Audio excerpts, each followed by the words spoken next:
ബാറിൽ കയറി അലമ്പുണ്ടാക്കി എന്ന് പറഞ്ഞ് അവന്റെ പേര് കേസ് കൊടുക്കാനുള്ള ബുദ്ധി നീ എനിക്ക് പറഞ്ഞു തരണ്ട. എനിക്കവനെ പൂട്ടേണ്ടത് ഇതുപോലൊരു ചീള് കേസിലല്ല.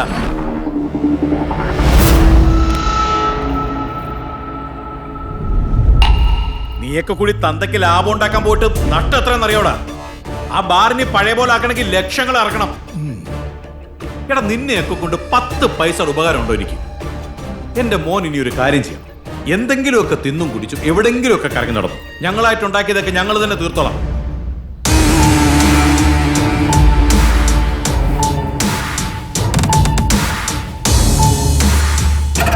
ഒന്ന് പറഞ്ഞ തന്റെ ചെറുക്കൻ ഭാഗ്യവാനാ. ആ ബാറ് കിടക്കണ കിടപ്പ് കണ്ട പെറ്റ തള്ള സഹിക്കൂല. താനൊന്നും മിണ്ടാതിരിക്കുക ചാക്കോ.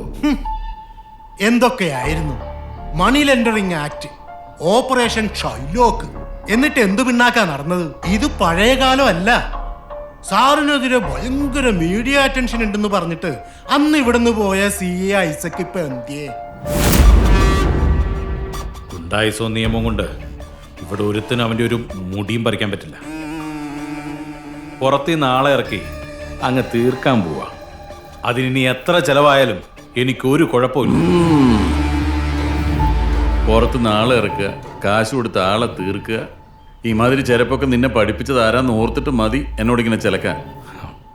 കള്ളനും പോലീസും ഒരുമിച്ച് കളിച്ചിട്ട് ദേ മോൻ അടികൊണ്ട് വന്നതുപോലെ തന്തയും അടികൊണ്ട് നാറിപ്പിരിഞ്ഞു വരും.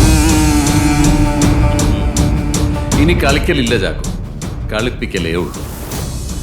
നമ്മൾ പിടിച്ചാൽ പിടികിട്ടാത്ത ശത്രുവിനെ എന്താ ചെയ്യാന്നറിയോ? നമ്മൾ അവന്റെ മാളത്തിൽ കയറണം. എന്നിട്ട് ആ മാളത്തിലിട്ട് തന്നെ അവനെ ശ്വാസം മുട്ടിച്ച് ഇങ്ങനെ.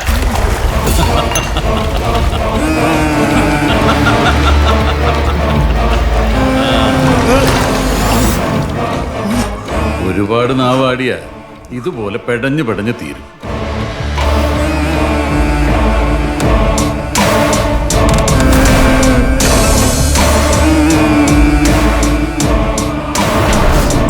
Aditya, we have a dirty plan.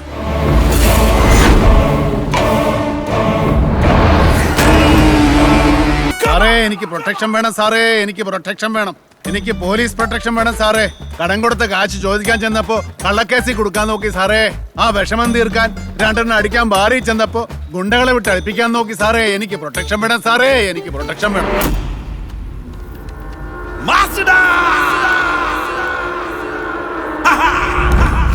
നീ വലിയ കളിക്കാരനാണെന്ന് പലരും പറഞ്ഞ് ഞാൻ കേട്ടിട്ടുണ്ട്.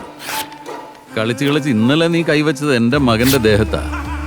എന്നോടും പിള്ളേരോടും കളിച്ച കുറെ പേര് കൊച്ചിക്കായലിൽ മാമോദീസ മുങ്ങി കിടപ്പുണ്ട്. നിനക്കും മുങ്ങണോ?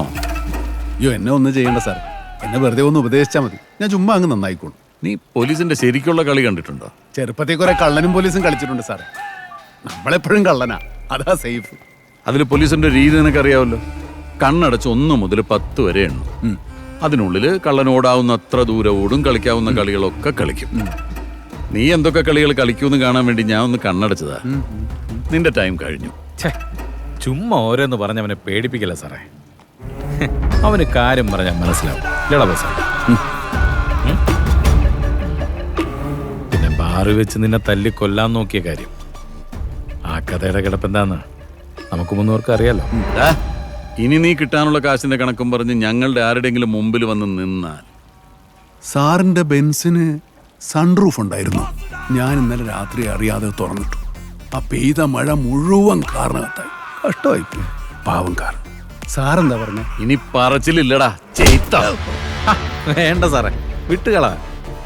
എടാ ബോസേ, തരാനുള്ള കാശ് തന്നാ തീരും. പക്ഷെ നീ അതിന്റെ പേരിൽ കാണിക്കുന്ന ഈ കന്നം തിരിവുണ്ടല്ലോ, അതങ്ങനെ കിടക്കും. അതാണ്, അതറിയിക്കാനാ ഞാനിങ്ങോട്ട് വന്നത്. സാറേ, എന്റെ കണക്ക് ക്ലോസ് ചെയ്യാതെ ഞാൻ കൊച്ചി വിടില്ല. അത് കമ്മീഷണർ തടഞ്ഞാലും ശരി, DGP തടഞ്ഞാലും ശരി.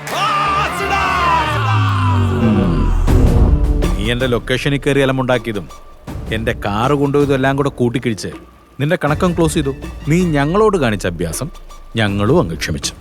അയ്യോ പാവം, വിശാല മനസ്കനായ ആശാൻ ഗോപാലകൃഷ്ണനോട് ക്ഷമിച്ചിരിക്കുന്നു.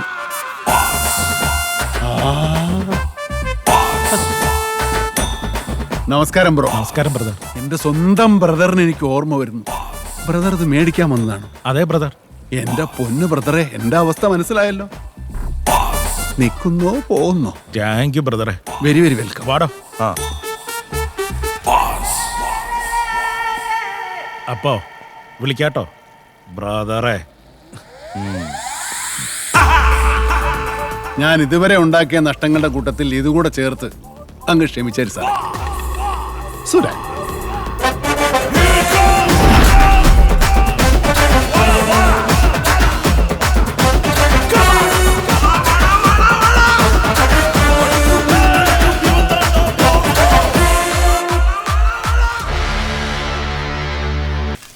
ബോസിനോട് ഇതിൻ്റെ നടക്കൊരു സ്വിമ്മിംഗ് പൂൾ ഉണ്ടാക്കാൻ പറഞ്ഞു. അങ്ങനെ എന്നെ കുളിച്ചോണ്ടടിക്കാം. കുളി നടക്കും, അടി നടക്കും. താല്പര്യമില്ലേ? വേണ്ട. ഒരു പ്രൊഡ്യൂസറിന്റെ ഇപ്പോഴത്തെ അവസ്ഥ കണ്ടില്ലേ? നന്നായി അങ്ങോട്ട് മുരിഞ്ഞോട്ടെ, ഇല്ലേ ബോസ് മുരിക്കും. അതാ ഞാൻ പറഞ്ഞു. ഇതെന്താ ബോസേ, തിമിക്കലോ? ഇത് തിമിംഗലത്തിനെ വിഴുങ്ങുന്നൈറ്റാ പ്രതാപവർമ്മ. ബോസിനെ നിർത്തി പൊരിക്കാൻ പോവുക അല്ല ബോസേ. പാവം വർമ്മ 3 പീസായി. പ്രതാപവർമ്മ ഇന്നൊരു പുതിയ പടം അനൗൺസ് ചെയ്തിട്ടുണ്ട്. അപ്പൊ അവന്റെ കാശില്ലാഞ്ഞിട്ടല്ല, അവൻ നമ്മുടെ കാശ് തരാനുള്ള പരിപാടിയില്ലെന്ന് മാത്രമല്ല, അവനും കമ്മീഷൻ കൂടി നമുക്കിട്ടൊരു മുട്ടം പണി പ്ലാൻ ചെയ്യുന്നുണ്ട്. ഞാൻ അറിയാം. എന്ത് പണി? ഓന്റെ അടുത്ത പടത്തിന്റെ ലൊക്കേഷനിൽ മാസിൽ എൻ്റർ ചെയ്യുന്നു, 2 പഞ്ച് ഡയലോഗ് ഡയറക്ടറിന് പൊക്കി കൊണ്ട് പോരുന്നു. ഇത് ഇവന്മാരുടെ ആദ്യത്തെ പരിപാടിയൊന്നുമല്ല. മുമ്പും പല ഫിനാൻഷ്യൽസിനെയും ഇവന്മാർ പറ്റിച്ചിട്ടുണ്ട്. അതുകൊണ്ടാണ് ഇത്രയും കാശ് ചോദിച്ചു വന്നപ്പോൾ കൊടുക്കണ്ടെന്ന് ഞാൻ പറഞ്ഞത്. എന്നിട്ടിപ്പോൾ എന്തായി? നിങ്ങളുടെ കാശും പോയി, ഞാൻ കേസിലും പറഞ്ഞു. Breaking news. മകന്റെ തിരോധാനം. നിർമ്മാതാവ് പരാതിയുമായി പോലീസിനെ സമീപിച്ചു. പ്രശസ്ത നിർമ്മാതാവ് പ്രതാപവർമ്മയുടെ മകൻ ആദിത്യവർമ്മയെ കാണാനില്ല എന്ന വിഷയവുമായി ബന്ധപ്പെട്ട് ജില്ലാ പോലീസ് മേധാവിയുടെ കാര്യാലയത്തിൽ പ്രതാപവർമ്മ പരാതി നൽകി. 3 വർഷമായിട്ട് അവൻ ഓസ്ട്രേലിയ പഠിക്കുകയായിരുന്നു. കഴിഞ്ഞ ദിവസമാണ് അവൻ നാട്ടിലേക്ക് വന്നത്. ഇന്നലെ രാവിലെ അവൻ പുറത്തോട്ട് പോയതാ. പിന്നെ ഈ നേരം വരെയും ഒരു വിവരമില്ല. സർ, ചെറുപ്പക്കാരനായ ഒരു പയ്യനെ രാത്രി കാണാതാവുമ്പോഴേക്കും ഇത്ര പേടി തോന്നാനുള്ള കാരണം, അതും ഒരു പോലീസ് കേസ് കൊടുക്കാൻ മാത്രം? ഒരു സിനിമയുടെ പണമിടപാടുമായിട്ട് ബന്ധപ്പെട്ട് എനിക്കും കുടുംബത്തിനും വധഭീഷണി ഉണ്ടായിരുന്നു. 2 ദിവസം മുമ്പ് എൻ്റെ മോനെ അവൻ്റെ കൂട്ടുകാരനെയും കുറച്ചുപേര് ഒരു ഹോട്ടലിൽ വെച്ച് മർദ്ദിച്ചായിരുന്നു. അതിൻ്റെ പേരിൽ ഒരു കംപ്ലൈൻറ്റ് കൊടുക്കാവുന്ന സമയത്താണ് മോൻ മിസ്സിംഗ് ആവുന്നത്. കുറച്ച് പൈസ കൊടുക്കാനുള്ളതിൻ്റെ പേരിൽ എന്നെ എൻ്റെ കുടുംബത്തെ ഇല്ലാതാക്കും എന്നായിരുന്നു അവരുടെ ഭീഷണി. അതുകൊണ്ടാണ് എൻ്റെ മോനെ കാണാതെ ഇപ്പോൾ ഒരു പേടി. വളരെ നാളുകൾക്ക് ശേഷം കൊച്ചിയിൽ വീണ്ടും ബ്ലേഡ് മാഫിയ തലപൊക്കിയിരിക്കുന്നു. ഇത്തവണ ഒരു സിനിമാ നിർമ്മാതാവാണ് അവരുടെ പിടിയിൽപ്പെട്ടിരിക്കുന്നത്. പണിക്കരെ, താൻ പറഞ്ഞ പണി വന്നു. ഇത് നമുക്കൊരു ഗപ്പിനുള്ള പണിയാണ്. നിങ്ങളിവിടെ നിൽക്ക, ഞാനൊന്ന് പോയി കറങ്ങിച്ചു വരാം. ഞാൻ വരണോ? വേണ്ട, ഇങ്ങോട്ട്